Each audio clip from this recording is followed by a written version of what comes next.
What's good, y'all? It's your boy Muhammad Sanu. We here live at the Trail Report. You know what I'm saying? My boy C Hill. Y'all better stay tuned. You heard? Being talk.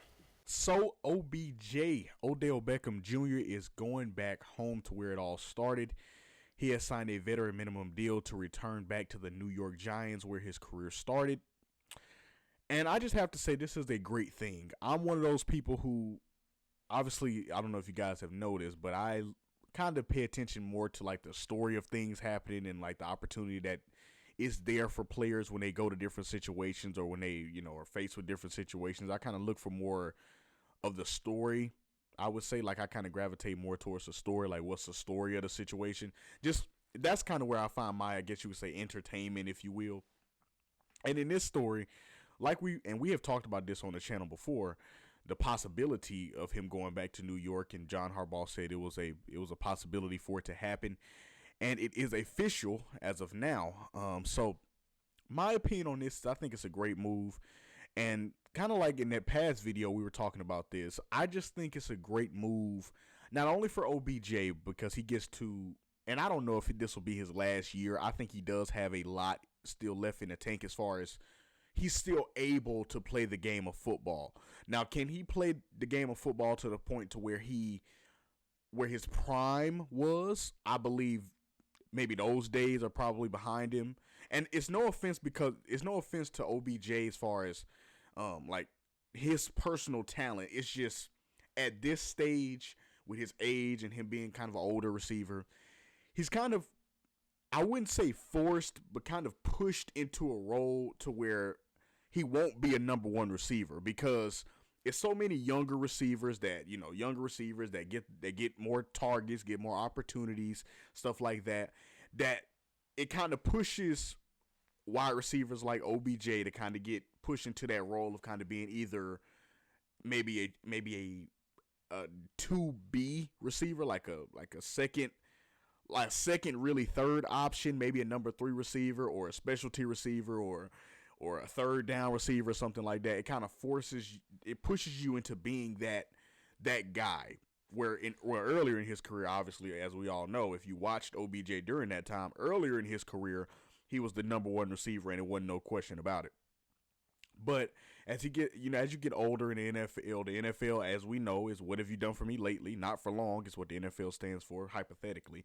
But anyway, it it kind of has pushed OBJ into not being able to get those targets that would classify him as a number one receiver. But it's a great thing for the number one receiver that the Giants do have, Malik Neighbors, as I said in that video, because now Malik Neighbors has someone to look up to and to get advice from and get wisdom from that has done everything as far as being a wide receiver that you would want to. I mean, listen, you can feel however you want to feel about OBJ. You can hate him if you want, love him if you want. One thing you cannot deny, though, is his talent and his ability when he first came into the league, and his ability just as a player, period. He's an extremely talented receiver. It, and it he would have this is the crazy part. I was looking at this before the show. He would have gotten 1,000 yards, okay? Keep this in mind. He would have gotten 1,000 yards every single year in New York if it wasn't for an injury. Now, I know Malik Neighbors has only played 2 seasons so far, right? He's only played 2 years. But if he remains healthy, for the rest of the couple seasons to come, knock on wood, if he remains to stay healthy and continues to produce like he can, Malik Neighbors will also be someone, in my opinion, who would have gotten 1,000 yards pretty much every year of his career outside of the year he got hurt. And I personally believe that. I believe if he doesn't get hurt this year, he has 1,000 yards. He's just that talented of a wide receiver. But even beyond on the field stuff, Malik Neighbors can go to OBJ about anything. You name it, OBJ has went through it. He's been through, having like the media drama and having like everyone kind of, criticize you in the media. And he's been through, I mean, unfortunately, but he's been through the whole, getting traded saga and been through going through things with the quarterbacks and, with the whole Baker Mayfield stuff. And he's been through, having to kind of tough through a difficult situation with Cleveland and having to tough through that and having to kind of leave a team that I think he really enjoyed, which was the New York Giants, and kind of having to adjust himself and kind of shift his attitude to kind of be accepted, or not accepted, but shift his attitude to accept the situation that he was in Cleveland. So he knows everything that Malik Neighbors could want to know about being a franchise wide receiver and just being an NFL wide receiver, period. Like, OBJ has done it all. Like, he's been through the scandal, he's been through the, I guess you would say, call them scandals and, drama. And like I said, in the media, he's been, with the whole, even early in his career, I'm pretty sure everybody remembers this, early in his career with the whole, boat trip photo thing that he talked about on the Pivot podcast, how he really didn't want to go on the trip, but he went anyway. And then when they took the picture, he didn't want to take the picture, which is why he was kind of looking like he really didn't want to take the picture in the picture. But when you're the number one wide receiver for the New York Giants and that picture gets out, it looks like, oh, you weren't really locked in anyway, it's very unfortunate that happens. But once again, that's the pros and cons of being a number one NFL wide receiver. You get the criticism, you get the criticism, you get the credit. Put it like that. So he's done everything that Malik Neighbors has wanted. I think a wide receiver would want to do in the NFL. He's won a Super Bowl. Now, I know he didn't get to play in the Super Bowl. I'm pretty sure Malik Neighbors and anybody else, including myself, I would want to, actually finish the Super Bowl out. But, it's injuries. Injuries is unfortunately a part of the game. So, his injury, it hampered him from being able to finish out the Super Bowl. But, hey, he played in the Super Bowl, got a touchdown, and I personally think, I think that if he continues that Super Bowl, he has a great chance of winning MVP. Because if you remember that Rams-Cincinnati Super Bowl, OBJ started off that game cooking, hot as fish grease. Okay, if you remember, listen, go back and watch. If you don't quite remember, if it's a little hazy for you, go back and watch that game just to remember how hot OBJ was starting off that game until obviously the injury happened. But I just think that this is a great move for the Giants to go get OBJ. He's a veteran voice, but he's a unique veteran voice, though, because he's a veteran voice, but he's a veteran voice that a lot of these younger receivers look up to. Like a lot of times I feel like a veteran voice in a locker room can be kind of looked at as, oh, well, you're just a veteran, or you're like trying to let's just call it what it is. Are you trying to stop my hustle? You trying to stop my shine? You trying to, you don't want me to, shine how I want to, because I might outshine the team or whatever. You don't want me to get my own shine, my own, spotlight, so you want me to kind of keep it down. So you trying to hamper me so I don't get as much shine, because if I do, then I'll probably outshine the team. I feel like that's where younger players sometimes, not all the times, but I think sometimes that's where the veteran voice can feel a little out of place, because the younger player is looking at it like, well, I'm a star, but these veterans are telling me to calm it down so I don't be as much as a star as I can be, because I would outshine the team if I did.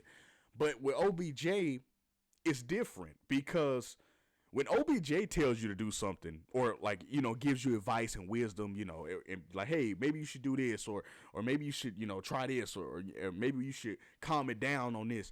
When he tells you to do it, it's not really, in my opinion, it's not really coming from a place of like hating on you, because let's be real, OBJ arguably was more popular than any of these younger receivers when he had his time. So it's not a thing of he's kind of like trying to hate on you or trying to stop your shine. He's just helping you as far as being a veteran voice and knowing what's best for you. Like he's approaching you from that I know what's best for you, big brother kind of voice. Like, look, this is what I would do in this situation. I've been in situations where I've seen this go wrong, and I'm telling you how to not go down that path. So he's kind of advising you on that aspect. So it's not really, I don't think, looked at when it comes from a player like OBJ. It's not really looked at as a thing of, okay, the veteran is criticizing me, or the veteran is telling me what to do. No, from OBJ, especially how OBJ carries himself, like he's just a chill dude. Like, oh, if you ever, like say, you ever listen to OBJ on like a podcast or like interviews and stuff, he's just a cool, chill dude. So when OBJ like gives you advice, or tells you, tweak the route a little bit, or helps you on a route a little bit, or trying to help you, trying to adjust your play, or trying to help you get better off the field or whatever, I feel like his approach is well received, or would be well received from younger receivers, because it's like a thing of, well, you've been where I want to go, so the advice you're giving me, if you went to all the play, I mean, just call it what it is. OBJ has done a lot in his career. If you went to where you went following that advice, and what you're doing, if I follow your advice, that helps make me better, and helps me not make the same mistakes that I would have made if it was just me, or if I was just moving how I wanted to move. So a veteran voice that has done everything that I want to do, advising me on how to carry myself properly, is more well received than just a veteran telling you, hey, you don't need to do that. You don't need to do it. It's the same, but it's not when it's coming from like an OBJ, because OBJ he's not, yes, he is a veteran, but he's more looked at as a bigger, like a veteran, but like a bigger brother type. So he's been in the same situation. He's just trying to help you out type veteran voice. That's why I feel like him having a chance to work with Malik Neighbors, and having a chance to work with, the younger receivers that the Giants may have, will be a great thing for the Giants. And for OBJ, as far as just him personally, I think it's a great thing, because he gets to end, and I don't know if this will be the end of his career. I think it probably should be.